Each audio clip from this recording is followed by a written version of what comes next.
कुशलता के कदम एनडीटीवी और ऊषा की एक साझा पहल है, जिसका उद्देश्य ग्रामीण भारत की महिलाओं को आर्थिक रूप से आत्मनिर्भर बनाकर उन्हें सशक्त बनाना है। पिछले 7 वर्षों से इस पहल ने पूरे भारत में महिलाओं को सिलाई के काम द्वारा उद्यमी बनने और समय के साथ अपने साथ जुड़े समुदायों में दूसरी महिलाओं को प्रशिक्षित करने के लिए प्रोत्साहित किया है।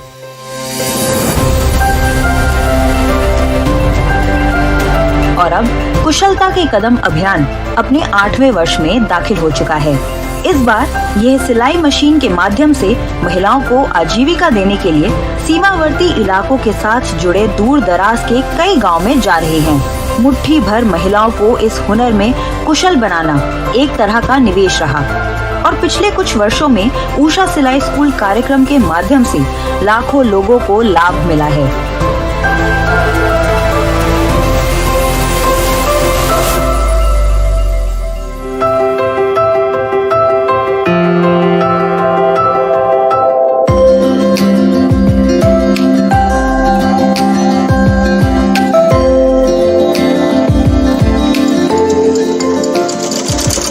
दुर्गा रानी और उनके जीवन में आए बदलाव की कहानी है और ये तब शुरू होती है जब एक सिलाई मशीन उनके घर में आई।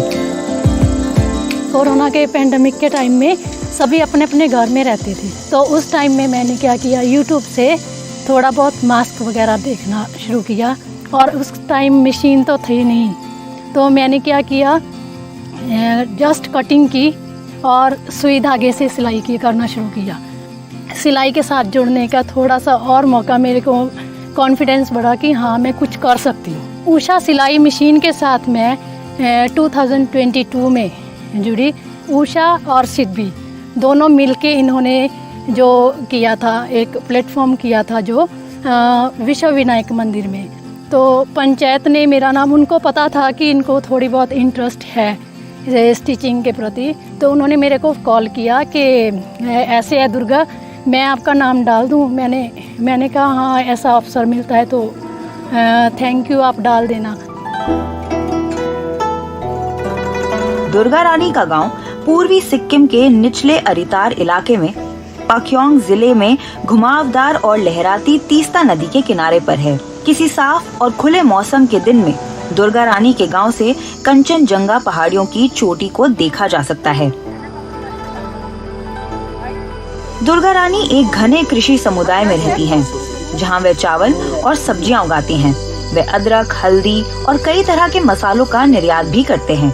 यह एक छोटा सा समुदाय है, जहां वे अपने बगीचों में उगाई गई चीजों का इस्तेमाल मुख्य रूप से अपने गांव और घर पर ही किया करते हैं। अपनी इस दुनिया से दुर्गा रानी ने एक सरल सा प्रयोग किया। उन्होंने YouTube वीडियो देखकर उनमें दिए जा रहे निर्देशों का पालन करते हुए सिलाई करना सीखा। उन्हीं दिनों उनका नाम पूर्वी सिक्किम के रेनॉग ब्लॉक में एक सिलाई प्रशिक्षण कार्यक्रम के लिए ग्राम पंचायत द्वारा आगे बढ़ाया गया। ये प्रशिक्षण प्रोग्राम ऊषा सिलाई स्कूल द्वारा आयोजित किया गया था।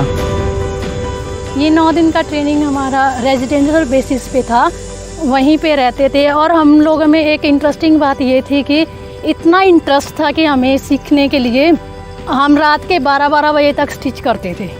कंपटीशन हो गया था एक जैसे। मैंने ये आज टीचर ने एक टास्क दिया, ये कल कंप्लीट होना चाहिए, तो 6 बजे बेल लग जाती थी। सुबह उठते थे 6 बजे बेल लगा देनी, भाई उठो भाई अब उससे, क्योंकि 12-1 बजे तो हम वैसे ही सोते थे। तो एक तरफ से बहुत अच्छा सीखने का मौका मिला। मैम शुक्ला और रेणुका मैम थे हमें टीच करने के लिए।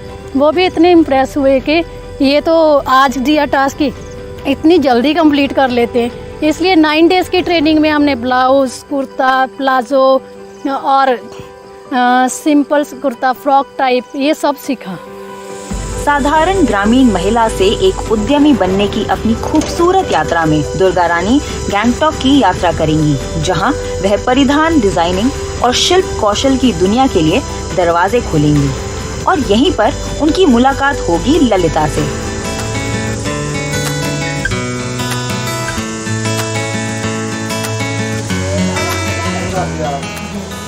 38 साल की ललिता राय। ललिता पाक्योंग जिले के अग्रीगांव नामक गांव में रहती हैं। जब ऊषा सिलाई स्कूल की एक टीम ने उनके गांव का दौरा किया तो उन्हें भी विशेष सिलाई प्रशिक्षण के लिए चुना गया। हमारा वो WDS ग्रुप है ना, व्हाट्सएप ग्रुप, उसमें हमारा WDS का मैम ने वो नोटिस भेजा था, कटिंग टेलरिंग का ट्रेनिंग है, कौन कौन इंटरेस्टेड थे, नाम दीजिए हमें। तो मैंने फटाक से वो मैं करूँगी नाम दिया मैंने।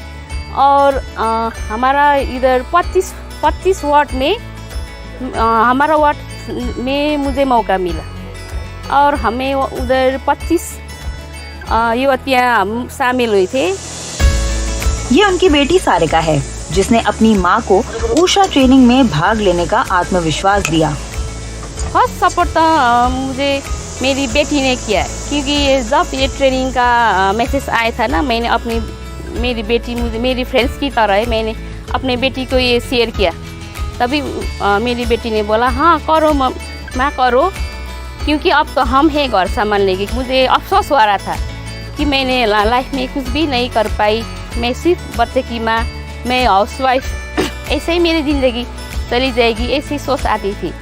और जब मुझे ये मैसेज टेलरिंग के बारे में आया, मैंने अपनी बेटी के साथ शेयर किया, तब मेरी बेटी ने मुझे हौसला दिया, माँ मैं घर संभालूँगी, मैं भाई बहन पापा को मैं संभालूँगी, आप जाओ, आपका जो करना है आप करो, घर मैं देखती हूँ।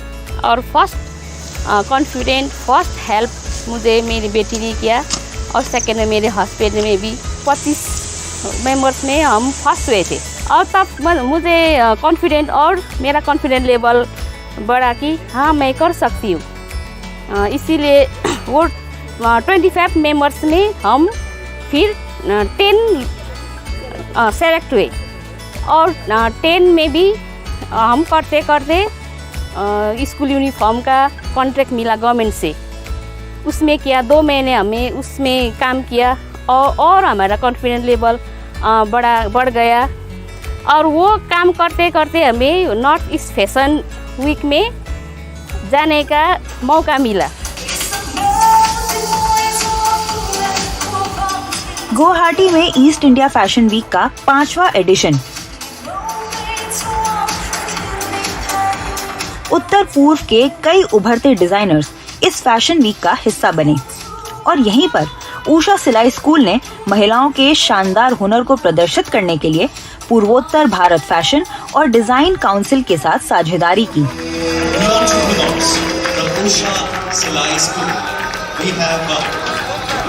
ये वह महिलाएं थीं जिन्हें उन्होंने अपने सिलाई केंद्र में प्रशिक्षित किया था। पूर्वी सिक्किम के पाक्योंग जिले के अपने गांव से गुवाहाटी शहर तक की ना भुलाई जा सकने वाली यात्रा में दुर्गा रानी और ललिता को ईस्ट इंडिया फैशन वीक में भाग लेने के लिए चुना गया था। रोशनी और कैमरों के बीच उन्होंने एक ऐसी दुनिया की खोज की जो पूरी तरह से अलग थी। डिजाइन, विस्तार, कपड़े और उत्सव की दुनिया। What we wanted to do is we wanted to give this women. तो हम जो करना चाहते थे वह यह है कि हम उषा सिलाई स्कूल की इन महिला दर्जियों को न सिर्फ सिलाई के गुर सिखाना चाहते थे, बल्कि उन्हें यह समझने का अवसर भी देना चाहते थे कि गारमेंट का पूरा व्यवसाय कैसे काम करता है। हमने उत्तर पूर्व भारत के 5 जाने माने डिजाइनरों को मान्यता दी। हमारे पास सिक्किम से सेरिंग डोलमा थी और असम से नंदिनी बरुआ।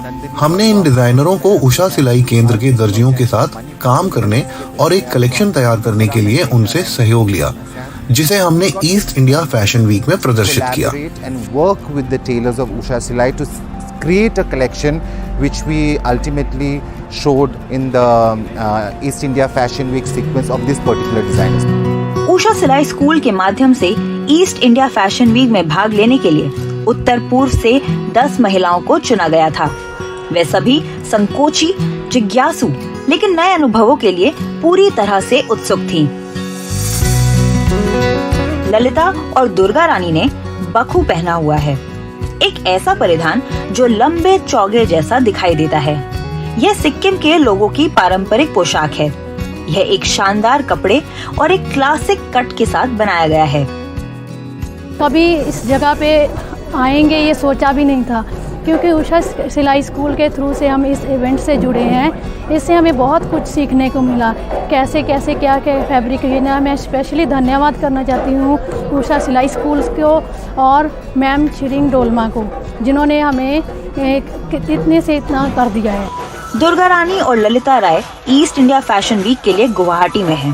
पाक्योंग जिले से यहाँ तक पहुँचने का सफर दोनों महिलाओं के लिए कई मायनों में खास रहा। उन दोनों के लिए 500 किलोमीटर की ये साधारण यात्रा वाकई एक अनोखा सफर था। सिर्फ दुर्गा रानी और ललिता ही नहीं, बल्कि यहाँ असम, मणिपुर, मेघालय, मिजोरम और सिक्किम से भाग लेने के लिए सिलाई स्कूल की 8 और छात्राएं फैशन वीक में शामिल हुई। यह 2 दिवसीय कार्यक्रम अप्रैल 2023 में शुरू हुआ और पूर्वोत्तर भारत फैशन और डिजाइन काउंसिल द्वारा आयोजित किया गया था। This year we have partnered with Usha Silai School and it is really work. इस साल हमने उषा सिलाई स्कूल के साथ साझेदारी की और यह वास्तव में हमारे लिए काम कर रहा है, क्योंकि उषा सिलाई स्कूल ग्रामीण महिलाओं के साथ काम करने को बढ़ावा देता है, उन्हें स्थायी आजीविका देता है, उन्हें प्रशिक्षित करता है और अपना खुद का व्यापार शुरू करने के लिए प्रेरित करता है। इस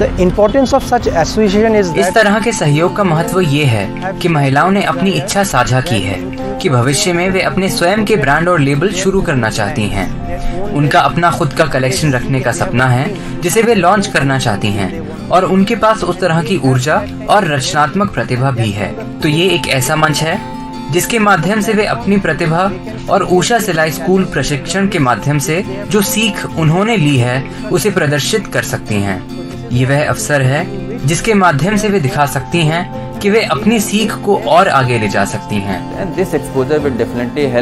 ये अनुभव वाकई उन्हें सिलाई और सिलाई के माध्यम से बेहतर कमाई करने में मदद करेगा। सिलाई स्कूल कार्यक्रम से जुड़े होने के नाते वे वास्तव में सिलाई और सिलाई इनपुट का काम कर रही है, लेकिन इस तरह के साझा सहयोग से उन्हें वास्तव में डिजाइनिंग इनपुट भी मिल रहे हैं।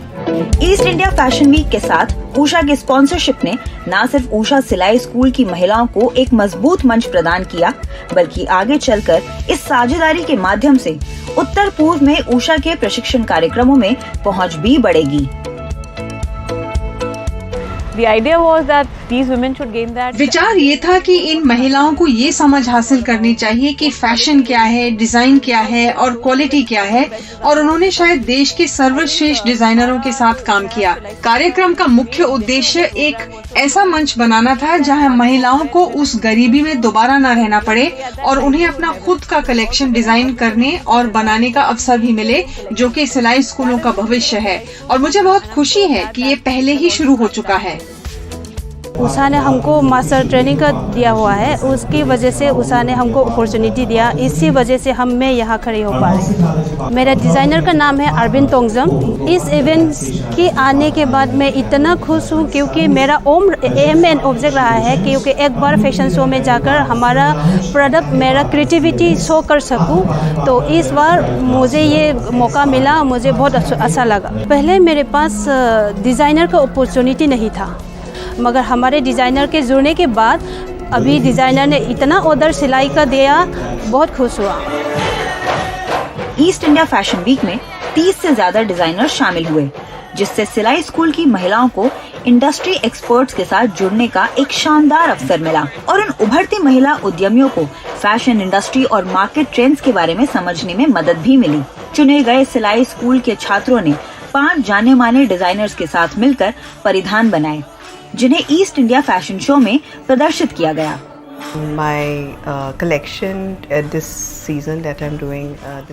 इस सीजन में नुआंसेस नाम के कलेक्शन पर काम कर रही हूँ और उषा सिलाई स्कूल से जुड़कर बहुत खुश हूँ। परिधान निर्माण के बारे में कुछ नई चीजें सीखने के लिए हम एक विचार बनाकर इकट्ठा हुए हैं। मैंने यहाँ आए लोगों को बताया है कि हमें परिधान की फिनिशिंग में बहुत अच्छी तरह से ध्यान देने की जरूरत है। I think what I basically told them was, we need to take very good care with finishing of a garment. And it was quite interesting for me to. मेरे लिए यहाँ आई उन महिलाओं के साथ काम करना काफी दिलचस्प था। उन्होंने हर उस बात को समझने की कोशिश की जो मैं उन्हें समझाना चाह रही थी। चीजों को समझने की उनकी कोशिशें काफी ईमानदार थी और इसलिए मुझे उनके साथ काम करके अच्छा लगा। यह अब तक वाकई एक सुंदर अनुभव रहा है। यह एक ऐसी साझेदारी है जिसने सिलाई स्कूल की महिला उद्यमियों के लिए उद्योग का व्यवहारिक अनुभव हासिल करने और अपने काम को अवसरों का विस्तार करने का अवसर दिया है। ब्रेक के बाद ईस्ट इंडिया फैशन वीक और उषा सिलाई स्कूल की महिलाओं के लिए एक शानदार पल।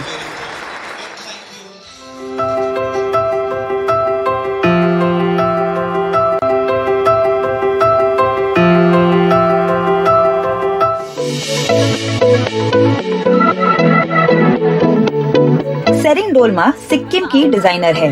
वह दुर्गा रानी और ललिता राय की विश्वसनीय हैं और डिजाइन के बारे में वे दोनों इन्हीं से सलाह मशवरा करती हैं। ईस्ट इंडिया फैशन वीक में आने से पहले इन दोनों महिलाओं ने गैंगटॉक में सेरिंग डोलमा से ट्रेनिंग ली थी। I've been working with these two women from the Usha.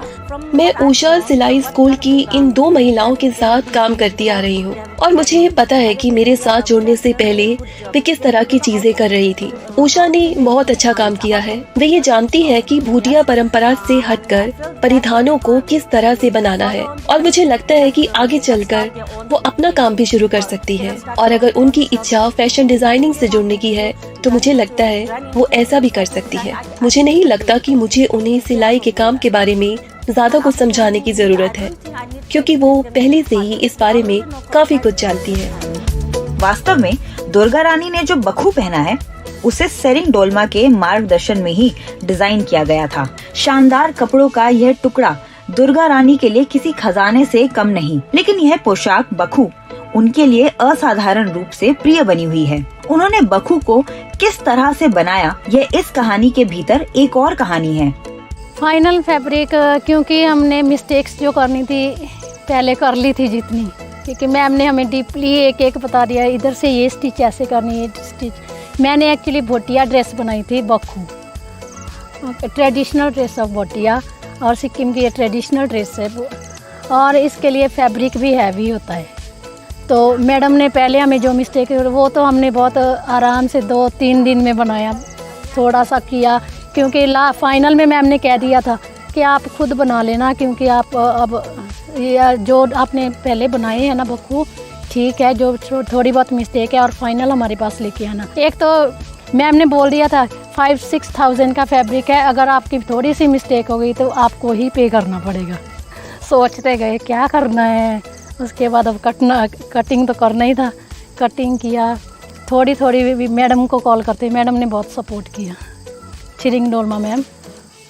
और वो कहते थे अब कटिंग करते आप व्हाट्सएप कॉल कर लेना ये वो, तो उन्होंने हेल्प की। ललिता के लिए भी ईस्ट इंडिया फैशन वीक में उनका अनुभव एक अलग यादों भरा है। जब हम गुवाहाटी जाने का मौका मिला तब तो मेरा तो ट्रेन का एक्सपीरियंस ही फर्स्ट था।